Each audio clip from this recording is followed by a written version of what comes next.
Pra onde vão os pés desses benditos? As notícias vão chegar nos cantos longínquos.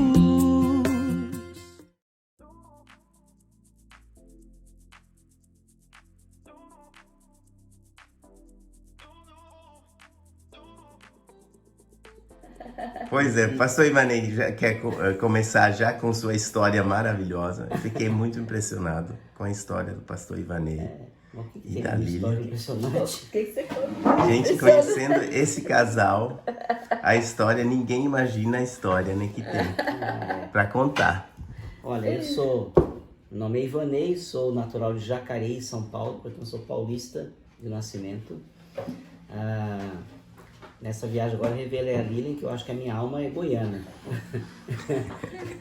Porque eu gosto de coisas do Goiás mais do que ela que é goiana. Eu tomei uma decisão por Jesus aos 6 anos de idade, sentar no colo da minha mãe, né? Lá em casa tinha um quadro, não sei se vocês conhecem, Os Dois Caminhos. Conhece, né? É um quadro famoso.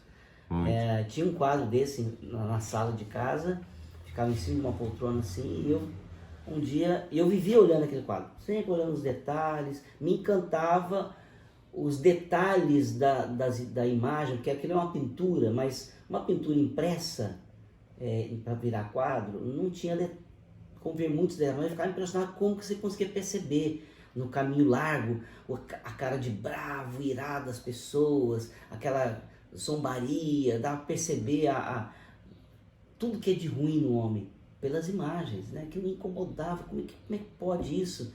E lá no caminho estreito, à direita assim, o caminho estreitinho, fininho, um trilhozinho subindo, e poucas pessoas no caminho, né? Representando uma humildade, uma simplicidade. E eu chamei minha mãe e falei assim, mas eu queria entender esse quadro. O que significa tudo isso? E minha mãe, então, pegou, me pôs no colo, 6 anos de idade, eu era muito grande. Acho que é menor do que o meu neto Kalel. E ela explicou, me apresentou o Evangelho.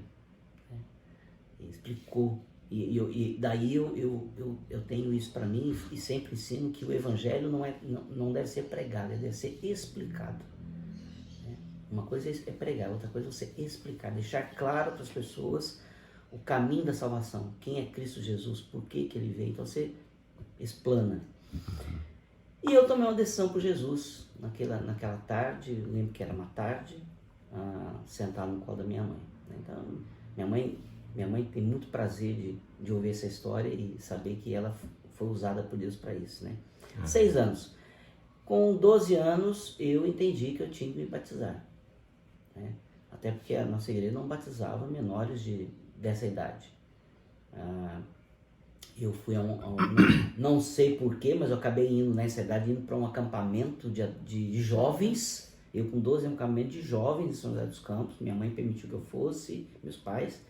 E eu lembro que minha mãe só falou para um jovem assim, toma conta do Ivanei, né? E ali, na verdade, eu acho que eu nunca mais vi esse jovem. Ele foi andar com a turma dele, eu fiquei ali sozinho naquele período, né? E tinha uma livraria sendo exposta, eu comprei, achei um livrinho fininho assim, achei muito interessante, a capa bonita e tal. E eu comprei, falei, vou ler esse livro aqui no retiro. E a minha surpresa foi que aquilo ali era o Evangelho de Marcos. Uma leitura de uma forma mais coloquial, né? Então vai ficar mais fácil de ler. E com aquela leitura eu tomei a decisão de me batizar. Cheguei na igreja, pastor, eu quero me batizar. E fui batizado dia 12 de janeiro, não sei o ano, tinha 12 anos. 77? 77, né? Por aí. E logo que eu fui batizado, eu disse ao pastor, para a superintendente da escola dominical, eu quero dar aula na escola dominical. Eu já tinha tido a experiência de falar para os homens. Eu era muito ousado. Cheguei para o líder de varões, né, dos homens, e falei assim, olha, eu quero dar uma devocional para os homens. Como assim? Eu quero dar devocional. Mas claro, eu falei isso, eu já tinha preparado a palavra, né? Então, as coisas foram acontecendo assim. Aí me deram uma classe de escola dominical, que era a classe, lá chama-se classe Pérolas, lá na igreja, dos piquititicos, de 3 a 5 anos. E eu dei aula, então, para essa garotada. E colocaram a organista da igreja para ser a minha auxiliar. Depois eu descobri que falava, nós vamos dizer que você é auxiliar, mas quem vai tomar conta da classe mesmo é você. Na verdade, dá para contar na mão quantas ela deu aula durante o ano, porque ela só dava aula quando eu faltava, né? Porque eu viajava com a família e eu me dediquei para aquela criançada, né? Hoje eu tenho prazer de olhar para esses meninos, que eram meninos na época, e homens casados, pais, né? Hoje firmes na igreja, muito bom. E dali foi crescendo, de aulas pequenininhos, passei a ser secretário da escola dominical, e a coisa foi crescendo. Passei, quando eu entrei na adolescência, minha igreja passou uma crise, não tinha trabalho com adolescentes, a não ser a escola dominical, e a mocidade tinha praticamente acabado, porque vão casando, né? Vão ficar mais velhos, vão casando, e não houve um incremento para que os jovens continuassem se reunindo.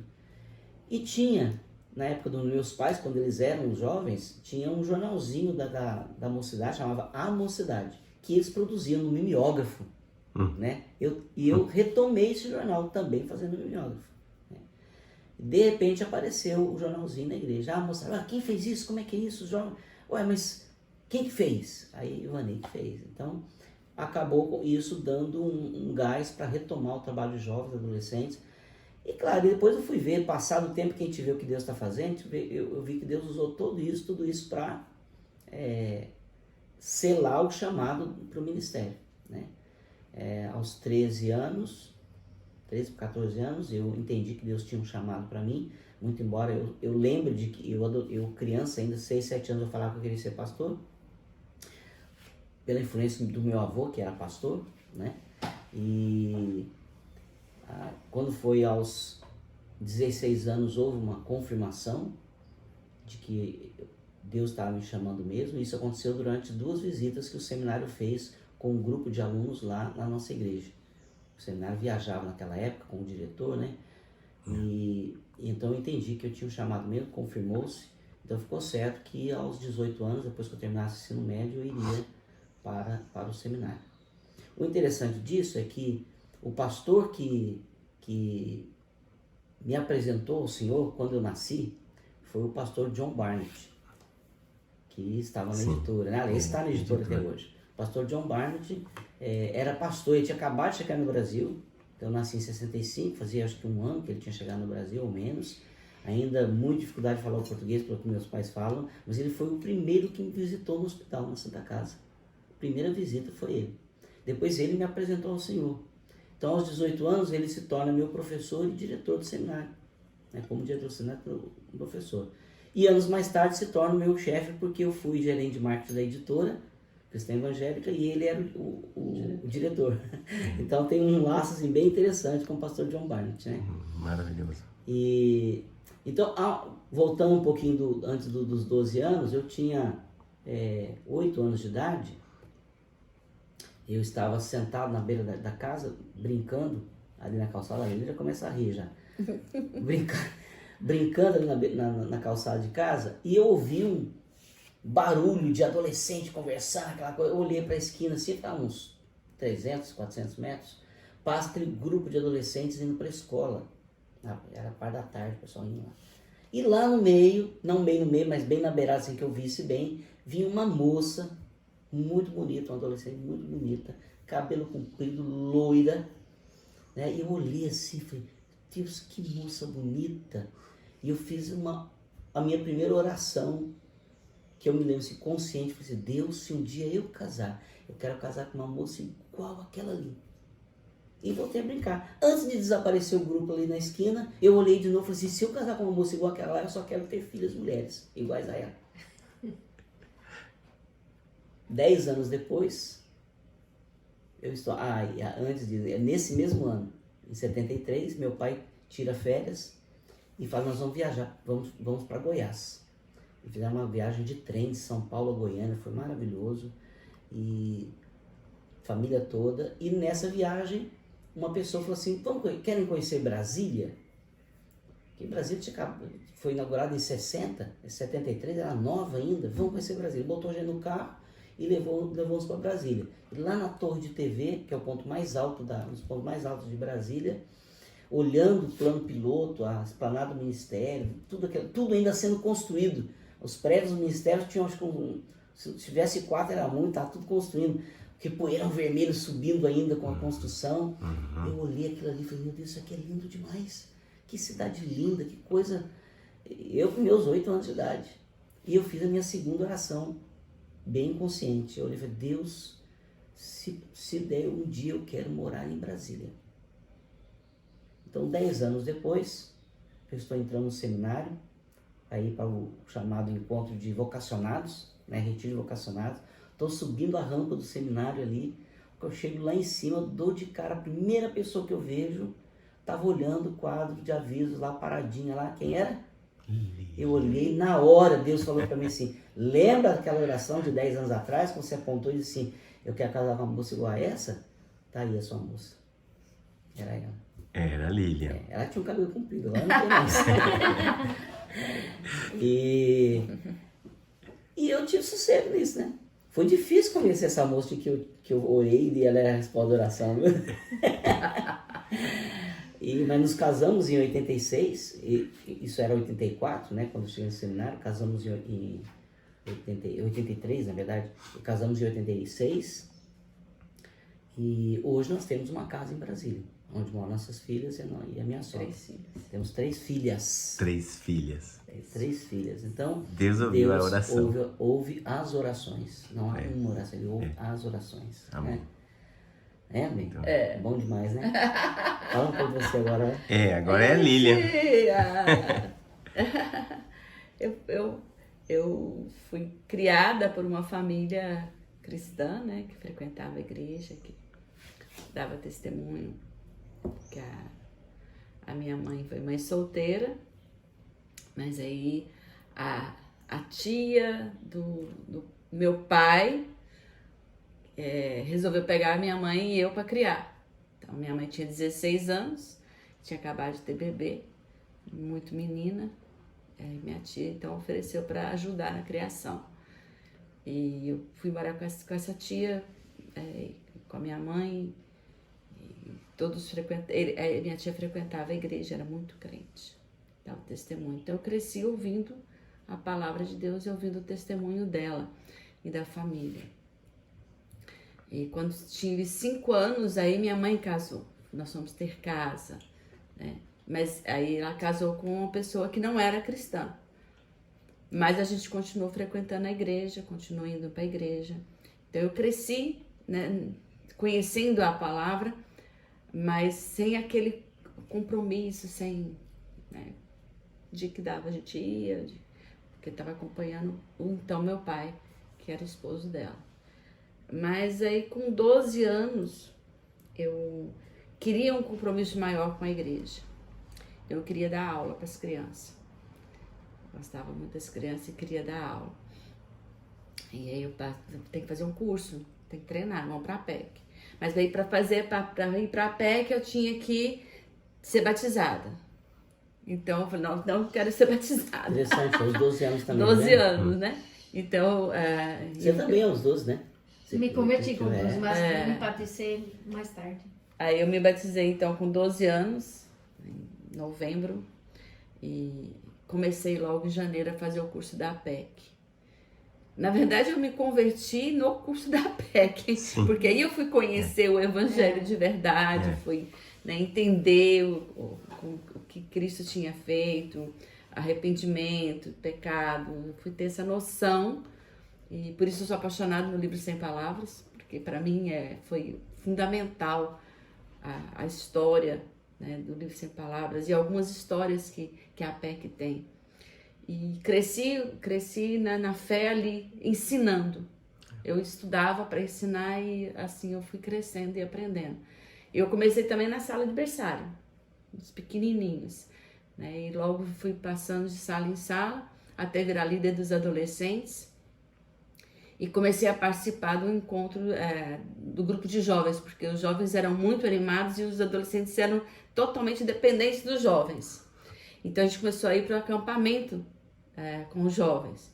E eu, então, comecei a ir e me oferecendo para trabalhar, porque ir para assistindo para mim não resolvia, eu tinha que estar fazendo alguma coisa, eu ia para cozinha.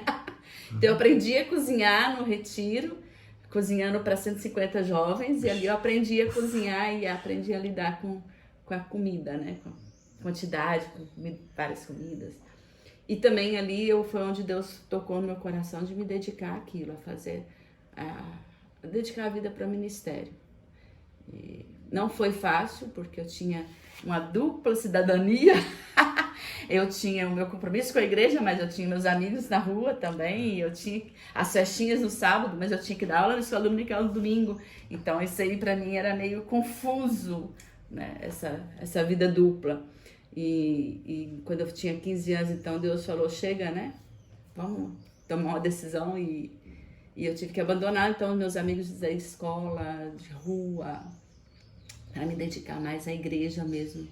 E meu pai começou a implicar, né? Então, domingo eu ia para a igreja da escola dominical, ficava com o ensaio do coral, aí ia para casa almoçar, voltava para uma reunião, ficava para o culto, e ali ele falava assim, leva o seu colchão, vai dormir na igreja, vai morar na igreja. Barato de igreja. Você vai passar o céu para baixo, né? Você vai passar o céu, vai ficar mais santa do que o céu. Então ele implicava bastante. E quando eu tomei a decisão de ir para o seminário e depois casar com o pastor, eu falei para ele, tá vendo? O senhor falou que eu ia morar na igreja, agora eu vou morar na igreja, vocês possam de pastor. E a princípio ele achou ruim, mas depois ele entendeu que realmente era o que eu sabia fazer, é o que eu queria fazer, e Deus foi abençoando. Ao ponto de que quando ele tinha 90 anos, ele morreu com 92, mas eu tenho plena convicção de que ele morreu convertido. Porque ele via na gente ele falava, né? Esse amor pelo ministério, essa dedicação, né? Independente das circunstâncias, porque a gente passou muita luta, muita dificuldade, e ele acompanhou tudo isso, mas ele entendeu que o amor a Deus e o que Deus fazia por nós era muito maior. Então isso foi muito confortante, ele confessar Jesus como Senhor antes de morrer. Amém. Coisa boa. Então, com 15 anos eu tomei a decisão de ir para o seminário e fui. Ele permitiu que eu fosse. Ele não concordava, não entendia, mas ele aceitou. A missão foi aos 15, mas ele... Você foi aos 18. Fui aos 18. Fui aos 18, mas em dúvida ainda se realmente era aquilo. Por causa de toda a situação familiar. Saí no primeiro ano. Pois é, tem esse detalhe. Ela Eu fiz o primeiro ano e ele todo apaixonado. Aí chega no ano seguinte, cadê a Lili? Não, a Lili não veio mais. Ela falou, não vou mais. No meio do ano. No meio do ano, né? No meio do ano. É no meio do ano. Ela deixou no meio, só fez um semestre. Aí eu volto das férias do estágio, a Lili não estava lá. Cadê a Lili? Ela, não vou voltar mais pro seminário, não quero mais. Eu só falou que era ela e em agora dúvida, né? Ela vai embora, né? Eu tinha muita dúvida. Daí eu saí do seminário e fui tentar outras coisas, fui fazer faculdade, fui trabalhar. Mas Deus foi muito claro mostrando que eu estava fazendo a coisa errada. Que eu não estava suprindo a minha necessidade. A minha alma, meu coração estava muito aflito e fugindo das circunstâncias, daquilo que eu tinha sido chamado. Então eu tive que armar de coragem para chegar no pastor Barnett no final daquele ano de 84 e falar, pastor, eu quero voltar.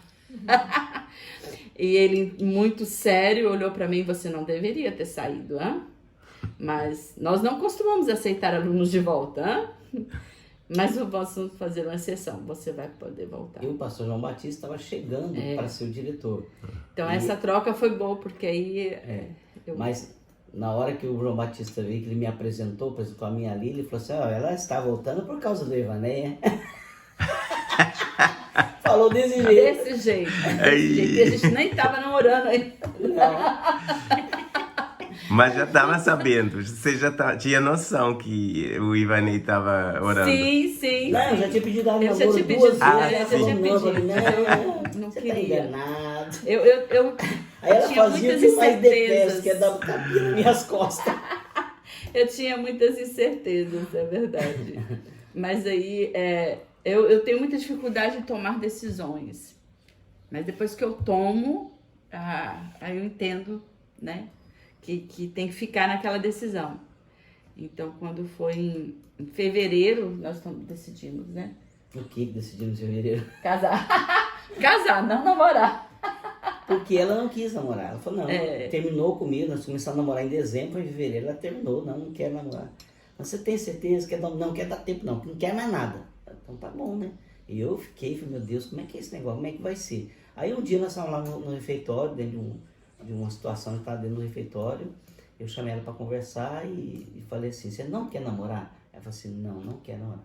Tem certeza que você não quer namorar mesmo? Ela falou assim, não quero. E casar? Você quer casar? Casar eu quero. Perfeito. Aí depois eu falei assim, não fui eu que falei, porque que doido vai falar, você não quer namorar e que não quer casar.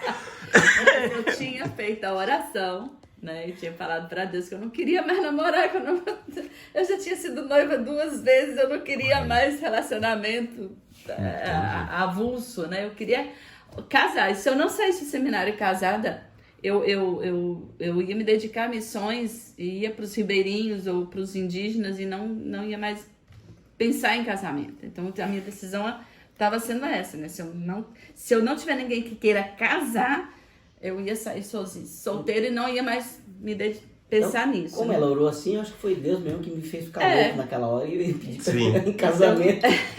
Eu não sabia que ela tinha orado assim. Sim, mas fez muito bem feito. Foi Coisa bem. boa. Então, a partir daquele momento que ele falou a frase que eu havia falado para Deus, né? Eu entendi que era ele mesmo. Então, por decisão, por entender que era a vontade de Deus, então eu aceitei e assumi isso. Mesmo que às vezes o meu sentimento não era correspondente a isso, né? Havia dúvidas, havia medo, insegurança. A verdade é que ela casou sem me amar. Eu casei por decisão. Porque eu entendi que Deus havia respondido a minha oração e eu não podia ir contra aquilo que eu tinha falado para Deus. Uhum. Seria a teimosia, né? Então, Mas hoje ela é apaixonada. E por várias vezes Deus sabe, né, que a gente tem aqueles momentos, né, de raiva, de nervoso e tal. E a gente já teve várias não, teve uma crise, né? Sim, uma não crise. foi tudo azul. Eu ia perguntar. Não, Foi tudo azul depois que fez a nós vontade. tivemos uma crise muito braba. Aos 14 anos de casado. Eu saí de casa, né? Saí de casa, fiquei 2 dias, né? 2 dias. 2 dias na casa dos meus pais com as meninas, mas orando, buscando a Deus, tentando entender o que Deus estava fazendo na nossa vida. E não querendo me ver mais. Não querendo ver. Por que eu não queria ver? Porque se eu visse, eu ia cair na lábia dele. Porque ele é bom de lábia. E aí, então, Deus tocando no coração e a frase que Deus falou para mim que se eu esperasse e confiasse, eu ia ver a graça dele. Então, eu resolvi ouvir a voz de Deus e tá bom, Senhor. Então, vamos voltar, vamos refazer, vamos recomeçar. Se é para começar, a gente começa de novo, nós 2 juntos. Isso. Uma decisão tomada juntos. Né? E a gente vai... Os detalhes ficam para outro vídeo. E a gente, então, resolveu fazer isso, né? Abraçar.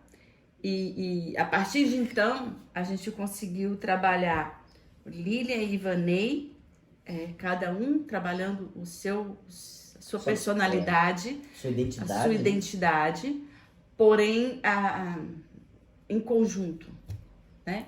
Então, hoje é difícil as pessoas entenderem e verem Ivanei sem Lília ou Lília sem Ivanei. Uhum. Sempre os 2 juntos, Uhum. mas nós somos bem diferentes, temos o mesmo ministério, mas a gente consegue ter identidade própria. Por exemplo, é difícil pessoas quando elas querem mandar um recado para a Lília, falam assim, Ivanei, dá um recado para a Lília. Peraí, você não tem o WhatsApp dela? Tem. Então mande um recado direto. Não, mas você não pode fazer? Eu falo assim, não posso. Por quê? Porque eu não sou ela. Né? Se você não tivesse contato dela em outras circunstâncias, beleza, mas não, você tem, fale direto com ela. Né? Ela é uma pessoa, ela tem a identidade dela. Tem os meus compromissos. Tem os compromissos né? dela e você não pode confiar em mim. Porque se eu não der o recado. Então, assim, são detalhes, né, que faz a diferença para nosso relacionamento. Isso foi muito importante, essa questão de identidade. E chamado para missões, ela falou, ela sempre teve vontade de ir para missões, né? E eu fui aquele, igual você, Ana Rosa, que falava missionário, mas nunca missionário. Quando que eu vou ser missionário? Não quero.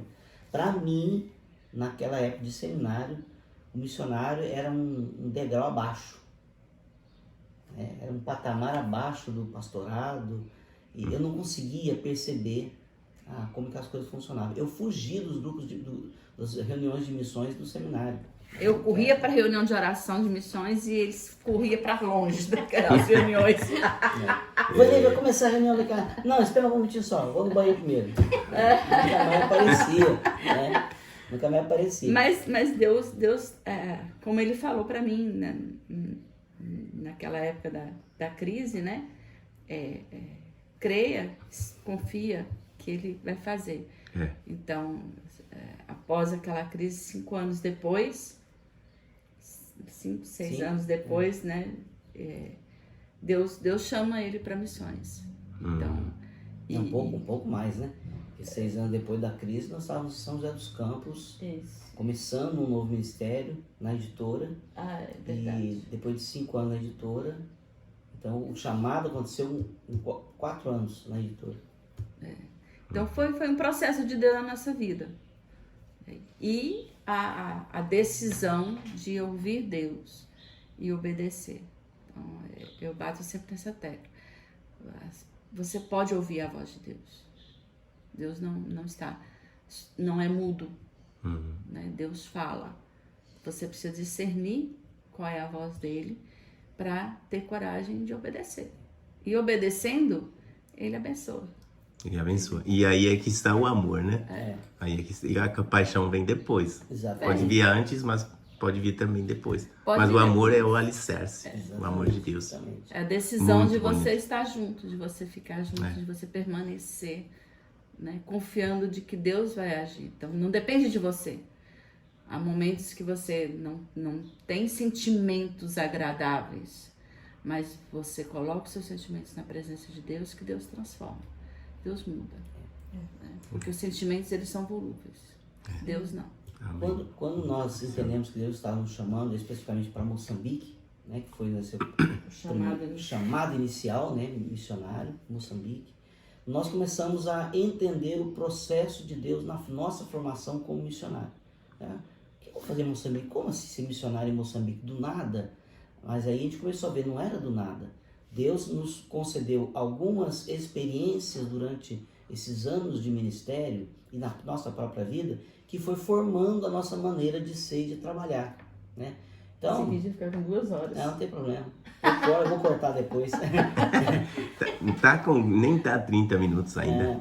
Então, mas experiência. Então, nós já fomos vendedores de tudo que você possa imaginar. De sapato, a roupa, artesanato, bombom, amendoim, pastel, o que aparecia na nossa frente. Bolo, num período que a gente precisava levantar recursos para nós fizemos. De trabalhar de servente de pedreiro. De ter barraquinha na feira. De montar barraca nas feiras de Minas, feira livre, com artesanato, né? Ajudar meu tio como carpinteiro, criar galinha, criar pato, enfim, nós fizemos de tudo. Colher café, né? Então, assim, é interessante tudo que Deus vai permitindo você aprender, né? Eu tive marcenaria, né? E o que mais? Fomos diretores de um centro de recuperação de crianças e adolescentes. São Lourenço, né? São Lourenço, Trabalhou Minas Gerais. Com crianças em risco. Trabalhei com crianças risco social em Brasília, fui gerente de uma instituição ligada ao Serviço Social de Brasília, né? Então, são coisas que foram surgindo e a gente tendo experiência, mas por que tudo isso, né? Contato com jovens, né? Jocum. Sim. Hospedando missionários em casa. Sempre hospedamos equipes de Jocum em casa, né? Para que ajudasse no ministério. E a gente foi dessa maneira se desenvolvendo e aprendendo muita coisa, né? Então, ele fala assim, pastor, tem gente que fala, pastor, parece que você sabe um pouco de tudo. Eu falo, não sei um pouco de tudo, mas eu sou curioso, eu busco conhecimento, porque eu sei que esse conhecimento lá na frente me pode ser útil, eu não sei como Deus vai usar, né? Como que Deus vai usar isso no propósito dele. Então, o que me custa aprender? Eu vou aprender, né? Então, eu costumo dizer que eu não sou aquele que faz tudo em casa, do it, né? Faça você mesmo. Uhum. Eu não sou adepto pleno disso, mas o que eu puder fazer em casa, eu faço. E quando eu não sei fazer, eu contrato alguém para fazer e fico em cima. Eu tô pagando, não estou pagando para resolver um problema, eu estou pagando alguém para me ensinar. E eu fico em cima, por que você está fazendo assim? O que é isso? Como é que acontece? Ele não sabe, você sabe, ele não tem mais jeito de escapar, ele está me ensinando aquilo que ele faz. E eu vou aprendendo, e daí para frente não preciso mais dele, de contratar um profissional, né? Mas por isso que o Ivanei ensina tão bem, né? Porque quem para de aprender não ensina mais, né? Exato. Então, esse realmente é um lema nosso, né? A gente tem que sempre estar aprendendo. Essa é uma das coisas que a gente fala no treinamento. Você nunca pode parar de aprender. Quem ensina tem que aprender. Bom demais. É isso, um pouquinho. Na nossa história, 30 minutos aí. Aproveitamos muito. Obrigado. Eu achei demais. Obrigado.